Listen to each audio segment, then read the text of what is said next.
I just kind of transitioned into mostly the stair climber. It's not as difficult on my like legs, my calves and shins especially. Like you're saying, I've had to and I'll climb hills too, when I'm out with the dog. So yeah, you got to figure it out what works for you, because what somebody swears by, and Drea had a lot of good points with this. She was like, I could tell you exactly what I do: my diet, my nutrition, my rest and recovery, my training splits and protocols, how much I lift, how much of everything. And you would still look completely different than me. Because what works for somebody, there's no guarantee it's going to work for somebody else. Absolutely not. You kind of got to figure it out, what foods work for you, what exercises, what weights, all of that. It's all very geared to what works for you specifically. Yeah. Yeah, everybody's different. Every individual is different. Everybody finds a thing that works in the process, things that helps them. And again, Andrea is an amazing woman. Here she is, right here again. I want to go a few rounds for the champ. I want to go. I mean, I do a lot of sense of holding and bury my head in her chest, but It'd be all holding. Bring it up. no, I ain't got holding. See, you're gonna get disqualified. I don't care. You have to understand boxing to understand how exactly spot on what you said is, because I mean, with the holding, you see it more, I feel like, in the bigger weight classes, because obviously moving that much size around, you'll see a lot more holding, but people bitch about it so much. Yeah. And the thing is, I grew up as a boxing fan as a kid. Yeah, yeah. Guys like Sugar Ray. I saw a video with Sugar Ray Leonard. He's like almost 6 years old. He can still move. Yep. Then I really got to MMA because I remember. Oh, I love MMA. I remember this is a saying from a boxer, Bernard B. Hop. He said, like, he called it. Yes. He called MMA gay sex, but he changed his mind on that. Call it. It's not Brazilian. It's BBJ, Brazilian blowjobs. Yeah, no, I'm telling you, boxing as a whole, I do not think are fans of MMA in general, but because I mean, it does take a lot of the revenue from, but that is a sport, at least with the men. I know Clarissa Shields has made a point of this so many times. Like, they're getting paid like so much money per fight, and then the women are over here like making what the undercard does on some of these for championship fights. It was crazy. And she went in and fought in MMA a couple of times just because they're making so much more money. Like, that was, I think she's getting a lot better deal now with some of these things that she has coming up. But with MMA, I mean, that did open up a door for like wrestlers and these other sports that really, like, after you're done competing collegiately, unless you're going to wrestle for a world or Olympic team, that's it. There is nothing else for you there. There's no professional leagues. There's nothing else. So a lot of these guys that have come from wrestling backgrounds clean up in that sport. Yeah, good example. Like, and women. Khabib, Daniel Cormier. I interviewed her. Her name is Kara Wester. She knows those two gentlemen. She works. She does also training with wrestlers and mixed martial artists. And thing is, but still, boxing still makes a good chunk of change compared to the MMA fighters, because many of those guys, many of those guys can make, like, think about it. Even if you are maybe the top MMA competitor, you still not gonna make as much as a guy who's maybe mid level boxer. And then this weekend, not competing, not just off like you're competing. No, absolutely not. And tonight they're having UFC's having events in New York, UFC 322. One of my favorite fighters. I can't wait. The Bullet, my man. The Bullet. I think she's gonna win. No offense to Wally Zhang, but I think she's gonna win. We have here, shout out to my man, Mr. Fix It, coming through. He says, awesome show. Big respect to all the rage, George Page. Thank you, brother. Also, we have here, he says, big shout out to Muscle Queen Leah Frey. Sorry, You had it there. Jeffire. So I want to say, I'm sorry. No, I love this. This has been great. You have a lot of background knowledge, and interest in a lot of the same things that I do. This is great. Well, it's just something, doing this content, I've done individual in MMA, mixed martial arts, women. Yeah. I'm more a big fan of bodybuilding. Mm. And, from this, I learned from talking to you ladies, friendships I've gained from some of you ladies. Mm. And Yeah. you'll tell me things like, somebody will tell me something they feel comfortable. That's what I learned. When one feel comfortable with a man, they'll tell you anything they feel like you want to know. And Oh, yeah.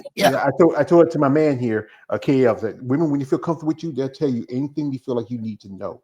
Because you have to make sure that you're not too weird. And even though some ladies, like one time we had it there live, and it's one lady, she's an OCB competitor, and I did something like my little thing, my little stick, like that. She laughed at it, and he said, like, why you if I did it'd be weird. I said, no, that's George. When he does it, it might be. There she goes. She's running. Come on here, girl. Say hello. You gotta come say hi. Say hi. Say hi. Do you love this woman? I'm the personal glam squad, okay? Yeah. Yeah. Shopping cart. Can you see There's a that? shopping cart. Yeah. Be very upset if you don't give honor to the shopping Everybody jokes about how horrible my tattoos are. Well, we'll let you go, Cassie, because you're scared. So this guy here just. I know how to cook. Thank you. Oh, she said she does know how to cook. That's news to me. Yeah, like this. Hey, the one woman that cooked for me was my mom. That was my woman. I'm telling you. That was my woman. That's still my favorite food. When I see my when she couldn't cook anymore, I remember one time it was Christmas, and I said, "Mom, I'm gonna try to cook a cake." So I cooked 2 cakes, and she said to me, and she ate one of them. She said, "Son, they're not pretty, but they taste good." But yeah, that's what matters. Yeah. So that's one thing is, would you ever be interested in being sponsored? Because that's one thing, especially now you're in IFBB pro level. Sponsorship does help cover the cost of your training, anything. I mean, I think that's one thing to help you. Oh, absolutely. Yeah. Like I said, I'm so new to this entire process. That is one thing that I have seen, though, and that people have told me has been like a huge help because it is incredibly expensive. Yeah. Absolutely, I would be. Yeah, because some ladies, like one thing I talk about is also there's certain sites. As I said again, this sport can be very sexualized, especially for the women. And there's a certain site called OF, or they call it, and also OnlyFans. I was telling Cassie, I was like, there are people that are raking it in the women's body, and like more power to you. You know what I'm saying? Because it is expensive, and if that's something that you can profit from and you feel comfortable with, absolutely. Like, I don't think anybody should be shamed or judged for how they feed themselves. You know what I'm saying? Like, in women in general, not just in bodybuilding. Like you say, you worked in strip clubs and things like that.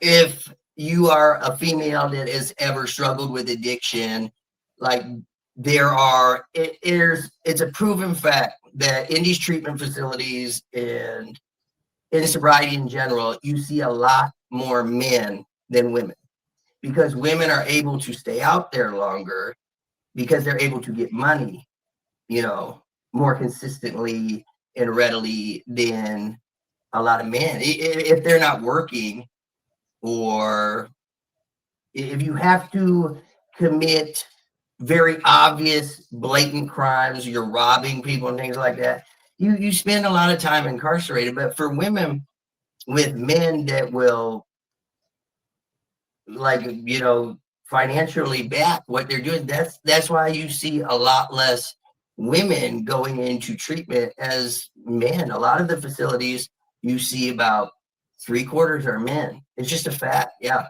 Yeah, because as women, as men, it's our job to take care of women. Like, we it's part of life. As a man's purpose of life is to battle, breed, and die. That's it. Y'all women are nurturers. You take care of our children. You take care of our home. we do as much for you. And if we have to beg, rob, or steal to get it for you, we will. And that's in women. You have something that we men want. You know? It is, yeah, you see across the board, and it's like, whether it is in a strip club, whether it is on an OnlyFans, it's really easy to, I think, judge people and say, like, well, your sexuality is something you're monetizing. It's like, I think a lot of people, it's like, who cares? Like, you know what I mean? Like, it's not. A lot of people, I think, either internalize it, like, well, I wouldn't do that, so it's wrong, or it's a control thing where it's like, you shouldn't be able to do that or feel comfortable doing that because I don't, so it's, but for me personally, like, a lot of the people that I work with, like, they are still using, but their decisions are not mine. Their consequences are not mine. When I'm done working with this person, I go home and live my life. It doesn't affect me. So I can't judge how they choose to live their own. I can be there and support them the best that I can, but, like, it's not my business. It's not my life to live for me to tell them what they can or can't do, So I think the background that I have in the work that I do makes me a lot more open and tolerant than a lot of other people would be, probably. That if they saw somebody that's living a certain type of way, they'd be like, oh, well, it's like, people can't necessarily pick the lot they're given in life or the decisions they make that lead to lasting repercussions, So I don't know. I know exactly what you're talking about, but yeah, I know a lot of people have their own feelings about it, but for me personally, like, people make their own choices. I've never been one to be offended by what someone else is doing. Yeah, you gotta live for yourself. You can't live for nobody else. We have a man, Brown Baldy, coming through. He's giving a muscle bicep shot. And I wish I can do this. I wish I can sponsor some ladies. I know a friend of mine, she's working with some people and sponsoring. My friend Eunice Martinez Kitchen, Bad Rap, that want to help some competitors, especially, who are coming up, and I see you, we can check her out. But okay, if I can do this is what I would love to do. I say, Miss Jeffire, you have an interesting story, your life, your addiction, how you battled it. If I could do anything for you, I would like to sponsor you. I have a plan for you to share your stories and also maybe even get people interested in maybe backing you in this competition. We don't want no more than see you grow as an athlete. If we have a way to help you in your process, we are genuinely interested. So let us know what we need from you, what you need from us.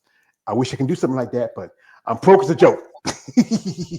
Join the club. You are not you are not alone. Oh my God. Yeah. I just got my. But just knowing that how much you care and how much you do for this sport, for us specifically, it doesn't go unnoticed, and it's not for nothing. It matters. Yeah. Well, it's not even a financial thing. It just the love and support and the forum and stage that you give for a lot of us, it does matter. Well, I appreciate it, man. That's why I do this.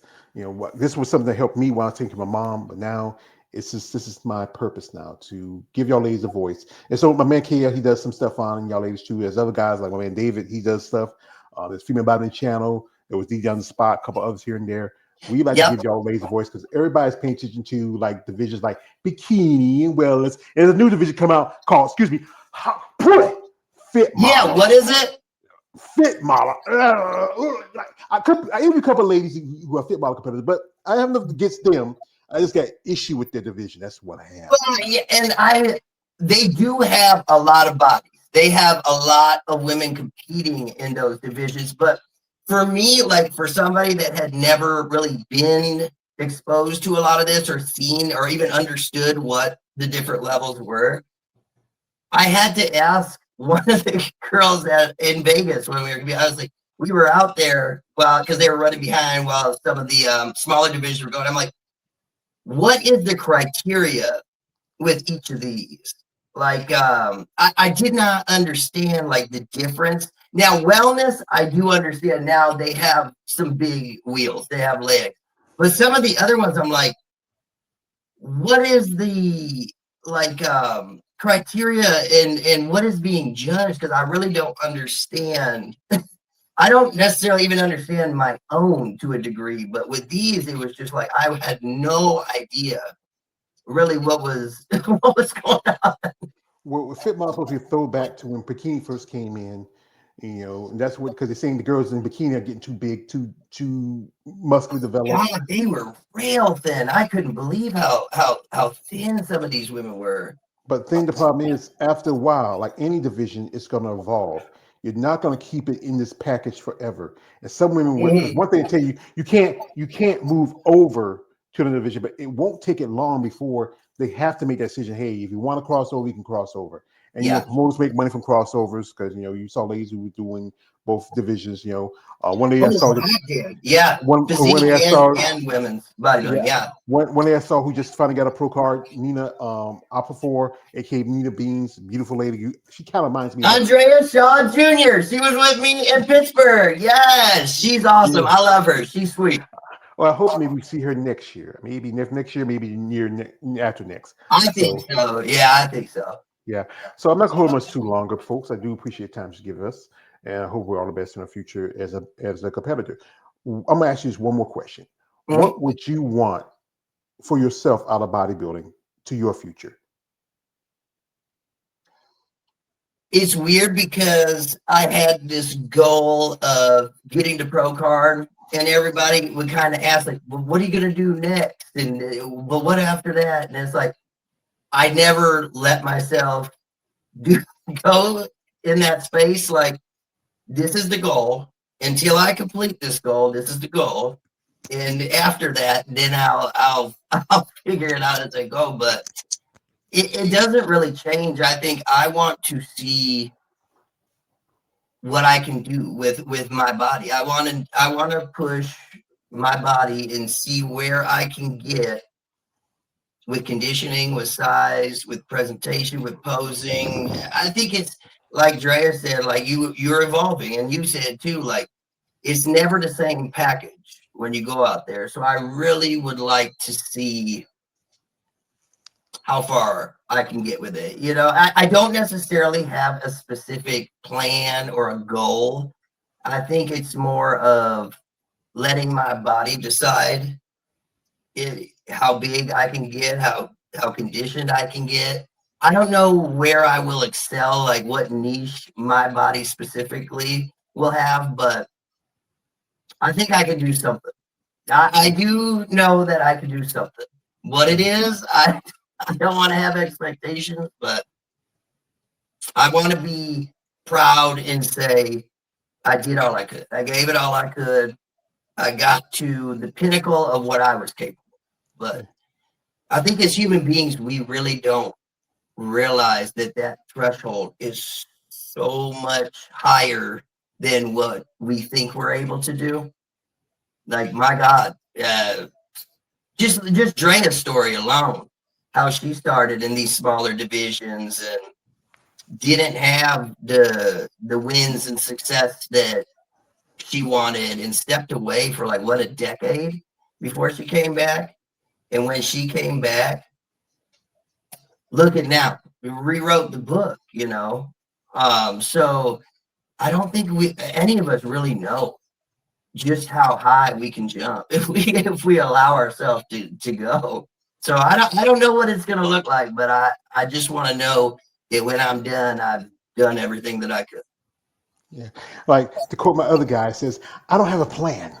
No, I'm a dog chasing cars. I wouldn't know what to do when I get one." Yeah, that thing. Yeah, I wouldn't even know I had one if I didn't have a plan. If you do have a plan, sometimes you always have to adjust to situations, things in your life, things that happen. You have to be really prepared for when it does, but also be ready when it happens. Sometimes I gotta say, hey, it's the quote from my man Rocky Balboa. It's not about how hard you can think you hits, how hard you can take the hits and keep moving forward. How much you can take and keep moving forward. That's how winning is done. Hey yo, rock Amen. it. Amen. That's it right there. And then, like people, I gotta remind people just that people gotta understand these competitors, men and women, they put in a lot of time, the work, the diet, the hydration to present their beautiful physiques. But again, we have to understand and respect that. And guys out there, when you go to these shows, be respectful. Don't be saying, her mom be saying, her dad say, yeah, that's our little girl. And say, yeah, that's one big bitch. I want to, hey. That's my girl. And Cassie might jump in the fight, If she, I don't know. Cassie might be the one might be running. So that's my bodyguard. Oh, so she's your Kevin Costner. So, yep, somebody got to do it. Somebody's got to do it. So anyway, we're not gonna hold we too long here. We do appreciate the opportunity for us to share a story. Wish you all the best of luck. Hello, Cassie. Thank you for coming through. Don't be scared. Yeah. Don't be scared. You have anybody want to shout out before we let you go? Just you. Thank you. Thank you for doing this. Not just for me, but for everybody. Like I said, it matters. And you might not think that it has this wide-reaching audience, but I had seen your stuff before you reached out to me. So you do reach this circle, this family that is women's bodybuilding. You're out here and you're doing something that benefits all of us. So we appreciate it. Well, I do. I'm hoping to do more because I'm planning on going to a show because like I said, I live on a budget, and yep. I love to go to more shows. I'm hoping to go one next year. I also have a plan. I like to go to Olympia. If not, I hope they have bring it to the States. I like to go to the Masters Olympia to bring it to the States in 2027. What was that in Pittsburgh this year? The Masters Olympia was in Japan. Okay, maybe it was a qualifier.